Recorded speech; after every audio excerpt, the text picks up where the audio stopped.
Yeba, Yeba, Yeba, Abusa, Yeba, Yeba, Yeba, Abusa, Yeba, Yeba.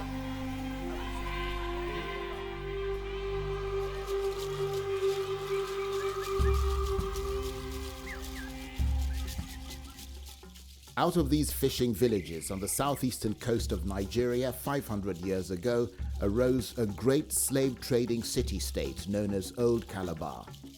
By 1472, the first European ship arrived here, a Portuguese ship, and met with our ancestors here in Calabar. And from that time till today, that same line of kingship had continued.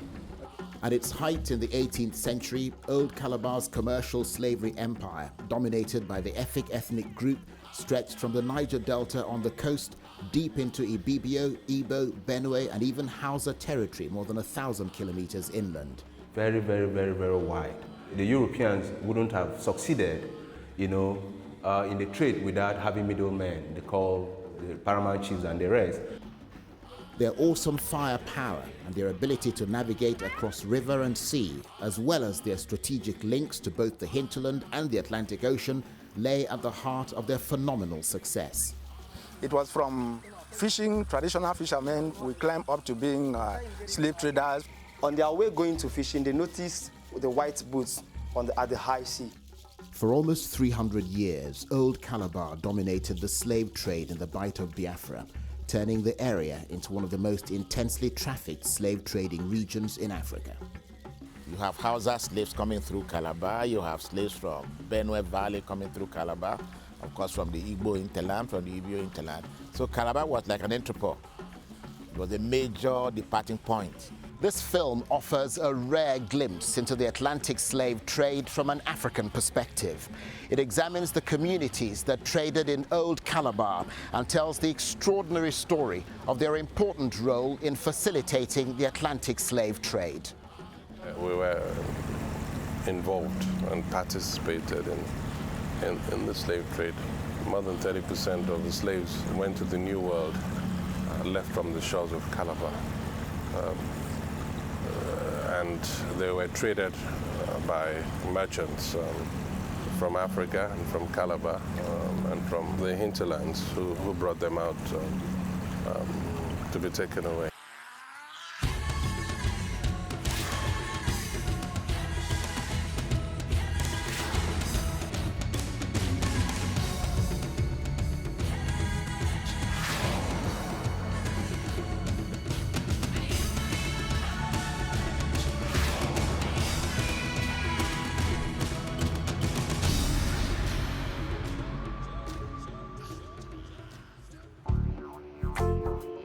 This is Calabar, one of the oldest and best maintained cities in present-day Nigeria. Set on a hill overlooking the Cross River, it's the capital of arguably the most picturesque and peaceful state in Nigeria, and the people here are friendly and relaxed. Today, Calabar and Cross River State draw more tourists than anywhere else in the country. But for many Nigerians as well as foreigners, often the most revealing aspect of their visit here is the discovery that for more than 200 years, the Efik Empire of Old Calabar was driven by a massive slave economy. Now to the very next man here we have here, John Newton. Now John Newton was one of the captains of the slave ship. Of the more than 10 million African people from various backgrounds who were transported as slaves to the New World, at least 30% of them are thought to have passed through Old Calabar. With their trade networks into the interior and their fleets of canoes capable of ferrying large numbers of people, the Efiks were well positioned to capitalize on the arrival of the European merchants. First came the Portuguese, then the Germans, Spanish, and finally the English were all drawn to these shores, seduced by the huge slave market. This list gives an immediate sense of the scale of the slave trade in the Bight of Biafra around Old Calabar compared with the rest of Africa. It shows clearly that the Bight was the major slave exporter in this region between the 17th and 19th centuries. When the English trader Barbeau visited Old Calabar in the late 17th century, he noted that the town was a principal trading post for English slavers. He reported paying several Efik traders, including King Robin John of Obutong or Old Town, and Duke Ephraim, founder of Newtown, which later became Duketown. Guns were given to Africans, swords were given to Africans, they were given hot drinks. These are things that facilitate it because people get drunk with the white man gin and do whatever they want to do with the guns they have given them. Other items used for payment include beads, pipes, pans, bottles, iron rods, mirrors, and of course the ultimate super gun, cannons. The European traders will come, the chiefs will go and break trade. Break trade meant that the Europeans will give the chiefs some dash, some do a favor to them, in return for which they broke slaves. And the condition of breaking trade was that you must buy the king's slaves first. So it was a partnership which involved a lot of Africa. I don't think we should continue to deny the fact that we were involved, in the activities of the slave trade. This sort of awesome firepower, bought with the profits of the slave trade, helped the likes of King Eyo Honesty II of Creektown to become one of the most famous and successful of the Old Calabar traders. Now this happened to be the historical house of King Eyo Honesty II. King Eyo Honesty was a king that was very close to the whites. He was the one that interprets most of the English to the blacks. So he was the one that brought in the whites, to be precise.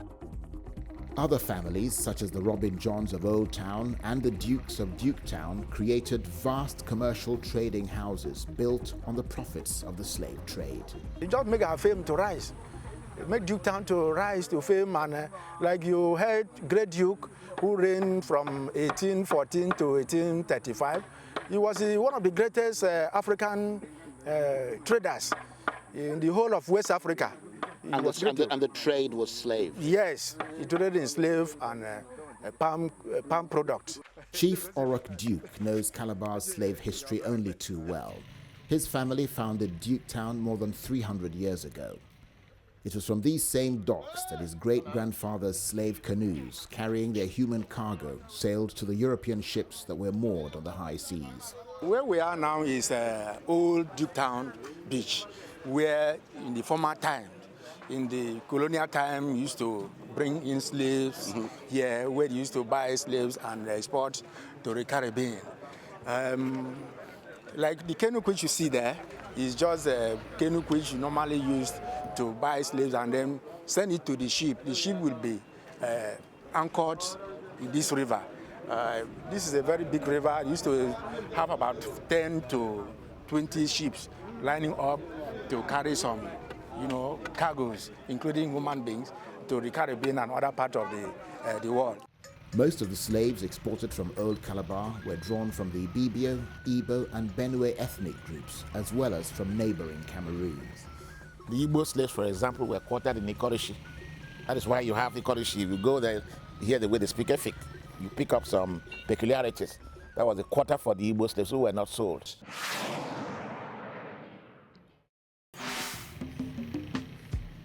In addition to selling slaves, profits from the sale of provisions to the slave ships were also considerable. It turned Old Calabar, which had a fertile hinterland, from a slave trading community only to a slave-using society. Calabar traders began to develop large plantations. Slaves were used to grow produce for sale to European ships, which needed provisions to feed other slaves during the Atlantic crossing.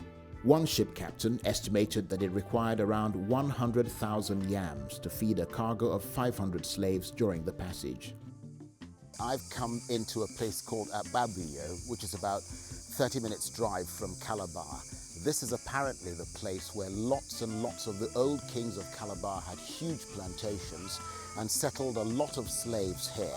Many of the slaves who were not able to send abroad were brought here. Many of them were working the king's plantations, the dukes and all of that.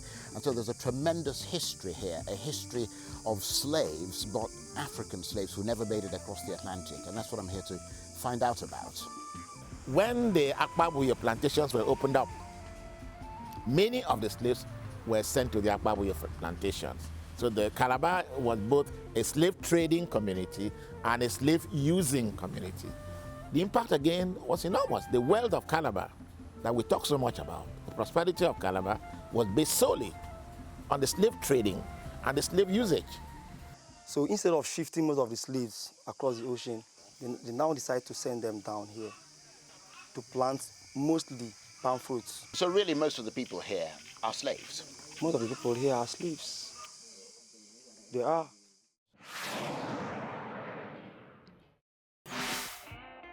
As the trade became more profitable, it created a new elite in Old Calabar. Many developed close relationships with European slavers. The Calabar Bell was a gift from the Bristol slave trader Thomas Jones to his Effic trading partner Grandy Robin John in the 17th century. Most of the Old Calabar elite also adopted English customs and manners. That name Duke, like I told you, is interpretation of our word. Our name is Duke, like Ephraim. We interpret it to mean Ephraim, right? Then Duke is a rock. They ask you, what is the meaning of a rock? Something ascending, rising high, and so on, prince. Oh, I say, oh, okay, then you better be known as Duke. Say, okay. It was then when Great Duke came to the throne, they decided that the whole of that place used to be known as Duke Town, because he himself is Duke. I think you see how the name comes about. As the business grew, the African traders needed to keep their own accounts and to correspond directly with the English merchants. And so education also flourished, particularly bookkeeping and the English language. Literacy in Old Calabar goes back to the 16th century. It goes back to the 16th century. The moment the Effic were involved with the Europeans in international commerce, one of the very first things they did was to set up small schools to teach accounting or bookkeeping and to teach a language of trade. The language of trade was Pidgin English. One English sailor who visited Old Calabar reported that the black traders of Old Calabar are very expert at reckoning and talking the different languages of their own country and those of the Europeans. You go on board the ship, you learn how to speak, to communicate with these people. So by intercourse, relating with these ship captains and the rest of things, some of them even volunteered to take some of our children abroad to train them, and they did. And as time goes on, we became more enlightened than most of the other areas.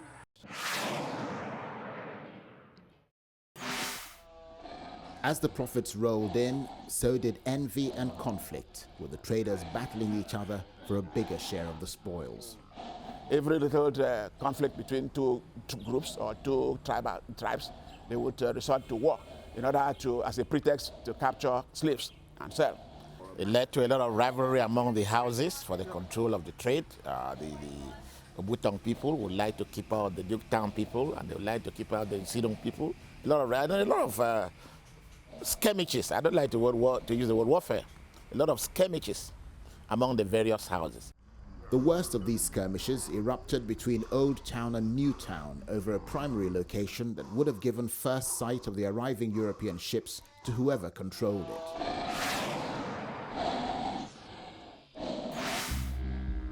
By 1767, the rivalry had become so bitter that it began to affect the steady supply of slaves needed to satisfy the demands of the New World.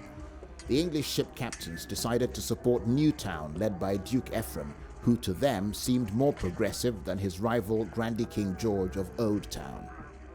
Together, they set a trap which led to the massacre of hundreds of Old Town's fighting men and the capture and enslavement of 2 princes of Old Town.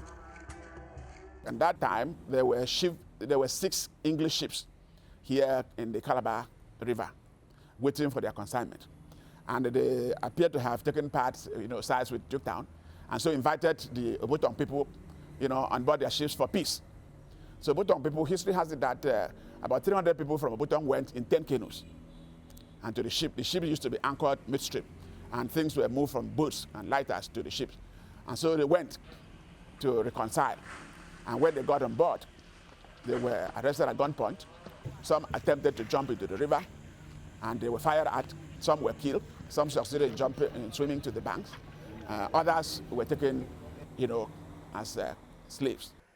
Now, this entire stretch behind me used to be known as Obutong, or Old Town. This used to be the seat of economic slave trading power in the 17th and 18th centuries in Old Calabar.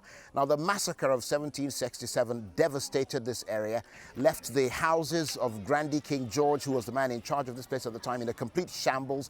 People from here were taken to the slave ships and murdered. And that completely changed the economic setup and essentially led to the destruction of Old Town. New Town, led by Duke Ephraim and supported by the English captains as well as King Eyo Honesty I of Creektown, had prevailed. The massacre completely changed the political setup of Old Calabar.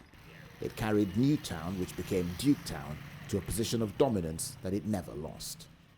As a result of the massacre, some of them even ran away into the interior. They don't even got to Akpabuyo. And so the people that remained here in Duketown sort of, controlled the trade completely. Eventually, under the great Duke Ephraim, Duketown led Old Calabar from a dependence on slave trading to a new pivotal position as marketer of palm oil. The thing formally or officially stopped in 1841 when King Iyamba V signed a treaty to stop slave trade and so on. And then they were looking for an alternative way of surviving, because by that time the Efik has gone deep into slave trade business. And then when it stopped abruptly, then they thought of doing some other thing. That is why they sent the letter of 1841 to Queen Victoria, inviting them to bring sugarcane expert missionaries and what have you to start up another business.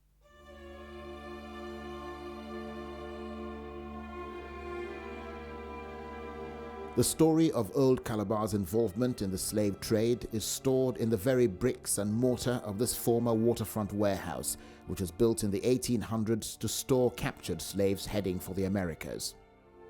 Today, it's a gallery with objects, art, film, and exhibitions relating to the slave trade in and around Old Calabar. Graphic images of torture that are on display here are not for the faint-hearted. This museum is standing on an historical ground. The building itself is one of those rare remaining relics of slave trade in this part of Nigeria. It was one of the rare places today that you can sit and remember that, okay, people actually left the shores of this country through this particular place. Next to it, the very docks from where the slaves began their perilous journey across the Atlantic.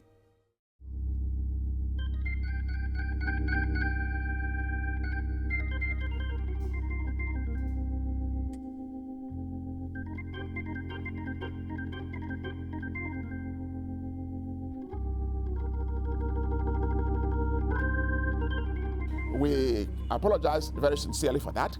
Of course, recently, the Obong of Calabar was invited to a conference organized by some African groups, South African groups in London, where they had to pray for God's forgiveness for the inglorious slave trade and slavery. And Obong participated. Obong was the only natural ruler in the entire country that was invited to that function. What message do you have for the descendants of slaves who might have passed through here? We're sorry about the slave trade. It's unfortunate that we had the slave trade, but it did happen. And we want to see the good things that have come out of it.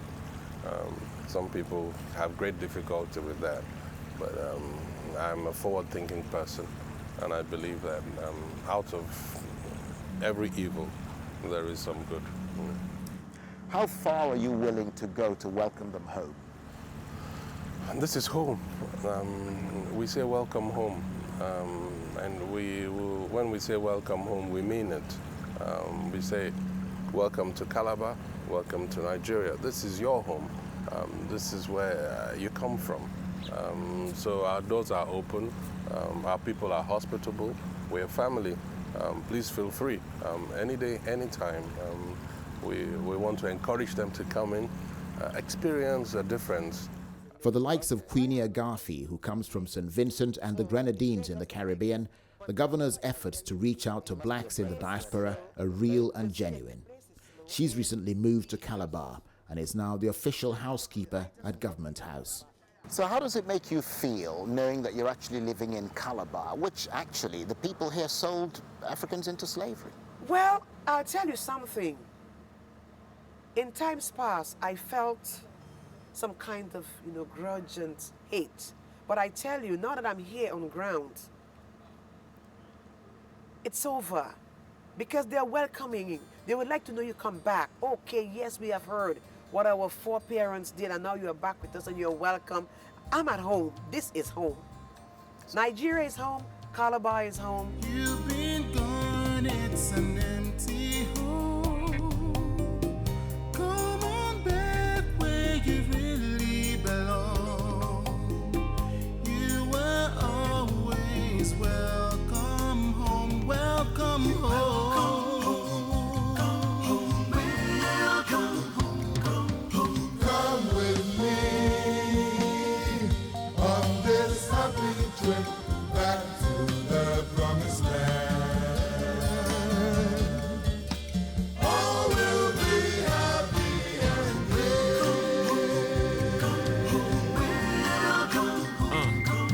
Got out there, hustled, exchanged for some cash, by the pile. Broke out without caution, quite very prodigal. But I came back, bombed scraggly and on what they child. To the motherland, still welcome home without a qualm, African style.